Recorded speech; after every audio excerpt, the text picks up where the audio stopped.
Death is but a statistic, Captain Jarvis said nonchalantly as he stepped over the still smoking corpse of a Zil Moran warrior. The statement, delivered with such cavalier disregard, sent shock waves through the alien audience. Captain Jarvis, a rugged man with a scarred face and eyes that had seen too much, didn't seem to notice or care about the effect his words had on the gathered alien dignitaries. He continued forward, the human contingent behind him marching in perfect unison, their expressions as impassive as their leaders. The scene was the Grand Hall of Unity on the planet Izar, where representatives from various star systems had gathered to discuss a recent string of border skirmishes. The Shill Morons, a proud and warlike race, had been particularly vocal in their opposition to the humans' expansion into what they considered their territory. Tensions had been high, but no one had expected the conference to start with a death, or rather, with the humans' casual treatment of it. High Chancellor Zern, a towering figure with deep-set, multifaceted eyes, struggled to maintain his composure. Captain Jarvis, you have just stepped over the body of one of our finest warriors. Does this not concern you? Jarvis stopped and turned to face the Chancellor, a hint of a smirk playing at the corners of his mouth. Concern me? No, Chancellor Zern. It does not. Death is an inevitability. It's not something we humans fear. Murmurs rippled through the hall as the various alien species present exchanged glances. Their forms of communication, whispers, pheromone releases, and light flashes, blended into a cacophony of shock and confusion. One particularly agitated voice cut through the den.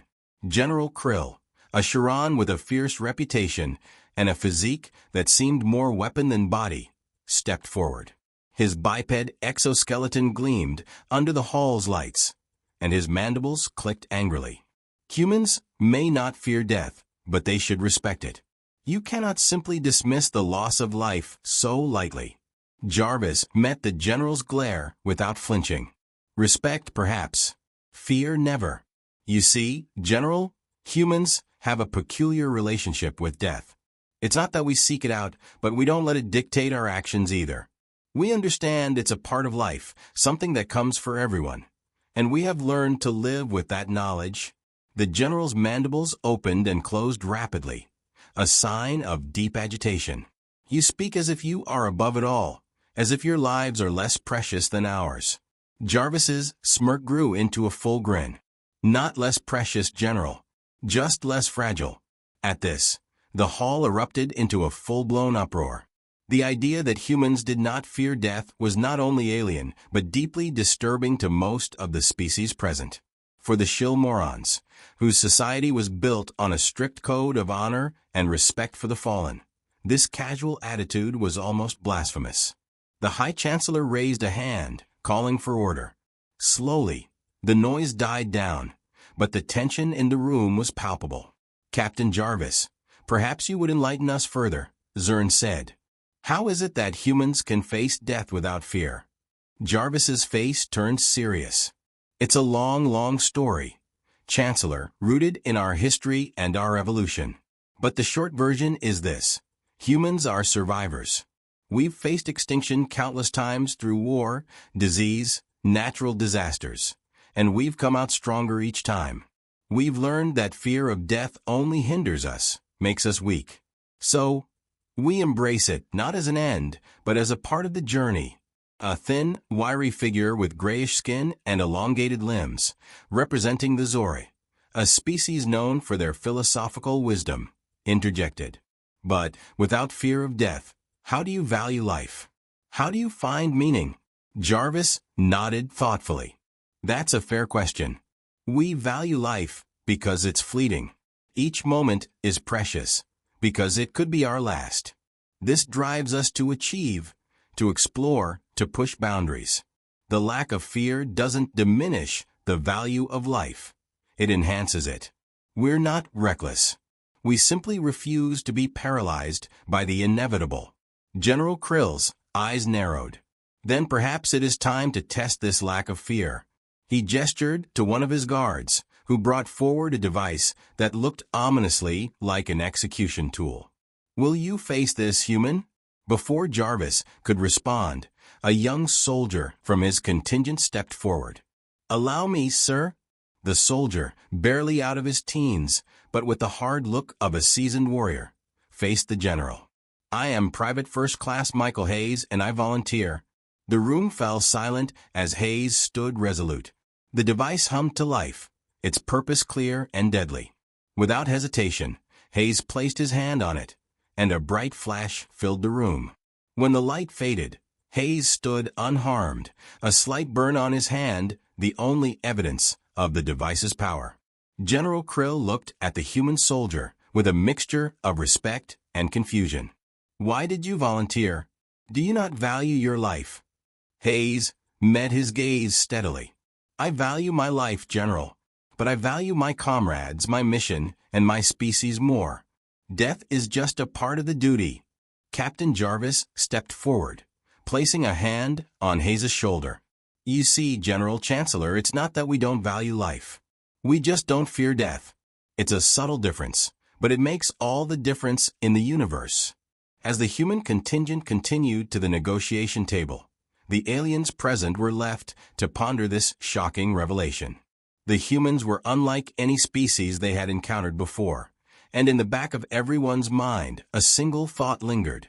If humans did not fear death, what else were they capable of? The room remained tense, the weight of the humans' revelation hanging heavily in the air. Captain Jarvis, standing tall and unyielding, eyed the assembly with a mix of defiance and anticipation. He knew that the impact of their philosophy had only just begun to sink in. High Chancellor Zern, striving to maintain control of the situation, cleared his throat.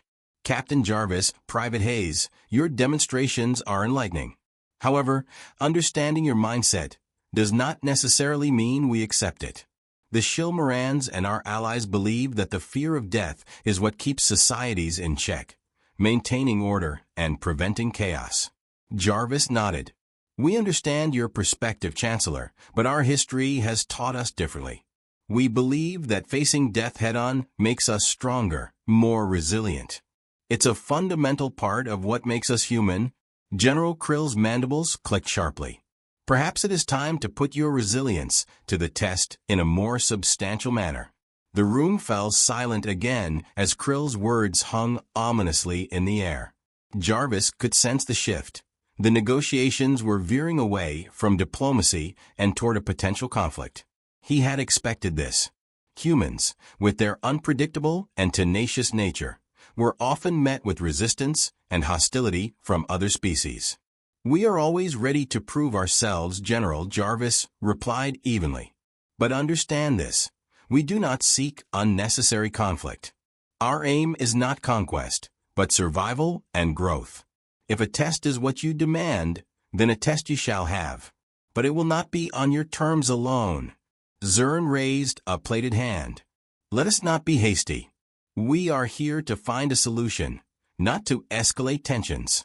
However, if it is a demonstration of human resilience that you seek, General, we must agree on the parameters. The Grand Hall's atmosphere grew more electric with each passing moment. Delegates from other species whispered among themselves, their curiosity piqued by the impending challenge. The Shilmarans, with their warrior culture, seemed eager to see the humans tested in a more comprehensive manner. We propose a series of trials, General Krill declared. 3 challenges that will test not just your lack of fear, but your skill, endurance, and determination. If you succeed, perhaps we will reconsider our stance on your expansion. If you fail, you will leave our territories and never return. Jarvis exchanged a glance with his second-in-command, Lieutenant Harris. Harris, a stoic man with a sharp mind and a talent for strategy, gave a slight nod. We accept your challenge, General. But be warned, we will not back down, and we will not be underestimated. The alien assembly buzzed with renewed interest. The tension was palpable as the details of the trials were quickly ironed out. The first trial would test physical endurance and combat prowess. The second would focus on strategy and intelligence. and the third a test of survival in the harshest conditions the shill morons could devise. The first trial was set to begin immediately. The Grand Hall transformed into a Colosseum-like arena, with alien spectators filling the seats. At the center, a series of combat obstacles and various weapons awaited the contenders. Jarvis and his team prepared themselves, donning lightweight combat armor and checking their equipment. General Krill stood at the edge of the arena, his eyes gleaming with anticipation. The first trial will test your combat skills against some of our finest warriors. You must defeat them to proceed, Krill declared. Jarvis nodded, stepping into the arena with Hayes and Harris flanking him.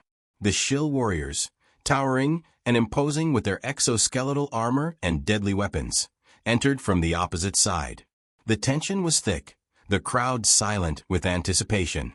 A horn sounded, and the trial began. The shill morons charged with a ferocity that would have broken the resolve of most species, but the humans stood their ground. Hayes, quick and agile, dodged the first blow and countered with precision, his combat knife finding a gap in the Zilmoran's armor. Harris, methodical and strategic, used the environment to his advantage, disarming and disabling his opponents with calculated efficiency. Jarvis faced off against General Krill himself. The two warriors circled each other, their movements a dance of death. Krill's strikes were powerful, each blow capable of crushing bone, but Jarvis was faster. He parried, dodged, and struck with surgical precision. The crowd watched in stunned silence as Jarvis disarmed Krill and forced him to yield. The horns sounded again, signaling the end of the first trial. The humans had won. Their resilience and combat skills were undeniable, but the victory was met with a cold, calculating gaze from the Chiron leaders. This was only the beginning. As the humans regrouped, tending to minor injuries and preparing for the next challenge, the mood in the arena shifted. The alien spectators, once filled with skepticism and disdain, now watched with a mixture of respect and weariness. The humans had proven their mettle, but the real test was yet to come. Lieutenant Harris approached Jarvis, his expression grim. The next trial will be tougher. They're going to test our intellect and strategy. We need to be ready for anything. Jarvis nodded. We've come this far. We'll show them what it means to be human. As the preparations for the second trial began, the humans steeled themselves for the challenges ahead. They knew that the road to proving their worth was fraught with danger and uncertainty, but they also knew they would face it together, unyielding and unafraid. The trials were far from over, and the humans were just getting started. The arena buzzed with anticipation as the humans prepared for the second trial. The first test had demonstrated their physical prowess and fearlessness in combat, but now their intellect and strategic acumen were to be scrutinized. Captain Jarvis and his team gathered in their designated area, eyes scanning the surroundings for any clues about the upcoming challenge. High Chancellor Zern's voice echoed through the arena. The second trial is a test of intelligence and strategy. You will face a series of puzzles and tactical scenarios designed to test your problem-solving abilities and strategic thinking. Success in this trial will require not just brute strength, but cunning and ingenuity. Jarvis exchanged a glance with Harris and Hayes. They knew this trial would be different, but they also knew their strengths. Humans had always been adaptable, able to think on their feet and devise creative solutions under pressure. The first puzzle was a labyrinth, a complex maze with shifting walls and hidden traps. The goal was to navigate through it and retrieve a key hidden at its center. The maze was known for confounding even the brightest minds among the alien species, and its shifting nature added an element of unpredictability. Stay close and keep moving, Jarvis instructed. We need to find the key quickly before the maze changes again. They entered the maze, their movements synchronized and efficient. Harris took point, his analytical mind working quickly to map out potential paths. Hayes watched for traps, his keen eyes catching signs of danger. Jarvis led with confidence, guiding his team with a steady hand. Minutes turned into hours as they navigated the twisting corridors. The walls shifted periodically, forcing them to backtrack and find new routes. But their persistence paid off. Harris's quick thinking and Jarvis' leadership brought them to the center, where Hayes retrieved the key just as the maze began to change again. With the key in hand, they exited the maze to a round of applause from the audience. The humans had passed the first part of the second trial, but they knew the real challenge was yet to come. The next scenario was a tactical simulation, a holographic battlefield where they were to lead a small unit against a superior force. The objective was not just to survive, but to achieve a decisive victory using strategy and cunning. The shill morons had designed the simulation to be nearly impossible, intending to expose any weaknesses in the human approach. Jarvis studied the holographic map, noting the enemy positions and terrain. We'll use guerrilla tactics, hit and run, ambushes, and misinformation. We can't beat them head-on, but we can outthink them. They divided their forces, setting up ambush points and decoys. The simulation began, and the humans executed their plan with precision. Hayes led a feint, drawing the enemy into a trap where Harris and his unit were waiting. The ambush was swift and effective, taking out a significant portion of the enemy forces. Jarvis coordinated their movements, adapting the plan as the battle unfolded. The holographic enemies were relentless, but the humans' adaptability and ingenuity turned the tide. They used the terrain to their advantage, setting traps and luring the enemy into disadvantageous positions. As the final enemy unit fell, the simulation ended, and the arena erupted in sheer excitement. The humans had once again demonstrated their resilience and strategic brilliance. They had passed the second trial, but the hardest part was still ahead. The final trial was a test of survival. The shill morons had chosen a harsh, uninhabitable planet known for its extreme conditions, raging storms, toxic atmosphere, and predatory wildlife. The goal was simple: survive for a week with minimal resources. As they prepared to face the final challenge, the humans knew that this trial would push them to their limits. But they also knew they had come too far to fail. Together, they would prove their worth not just to the shill morons, but to the entire galaxy. The trials were not just a test of strength and intelligence. They were a testament to the indomitable human spirit.